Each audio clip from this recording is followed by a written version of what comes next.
कहते हैं कि धारी देवी 7 भाइयों की इकलौती बहन थी। बचपन में ही माता पिता के देहांत के बाद सातों भाइयों ने धारी देवी की देखरेख की। वह भी अपने भाइयों की खूब सेवा करती थी।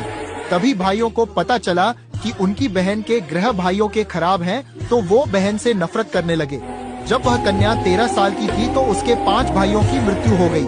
बचे हुए 2 भाइयों को लगा कि इसी बहन के ग्रहों के कारण भाइयों की मृत्यु हो गई है। फिर उन्होंने रात्रि के समय में कन्या की हत्या कर दी और उसका सिर धड़ से अलग कर दिया। सिर और धड़ को गंगा में बहा दिया। कन्या का सिर बहते हुए दूरधारी गांव में पहुंच गया।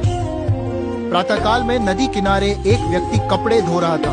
उसे लगा कि एक कन्या डूब रही है। बचाने का प्रयास किया, परंतु पानी बहुत था, इसीलिए पीछे हटा। तभी उस सिर में से आवाज आई कि डर मत, मुझे बचा। तू जहाँ जहाँ पैर रखेगा वहाँ पर सीढ़ियाँ बनती जाएंगी। उस व्यक्ति ने ऐसा ही किया और सीढ़ियाँ बनती गई। जैसे ही उसने कन्या समझकर सिर को उठाया तो कटा सिर देखकर घबरा गया। फिर सिर पर से आवाज आई कि मैं देवी रूप में हूँ, तू मुझे किसी पवित्र स्थान पर पत्थर के ऊपर स्थापित कर दे। व्यक्ति ने वैसा ही किया। तब देवी ने उसे सारी बात बताई और पत्थर में परिवर्तित हो गई। कन्या के शरीर का बाकी हिस्सा काली मठ में है, जहाँ मैथाना माँ के रूप में सुप्रसिद्ध है। धारी देवी मंदिर उत्तर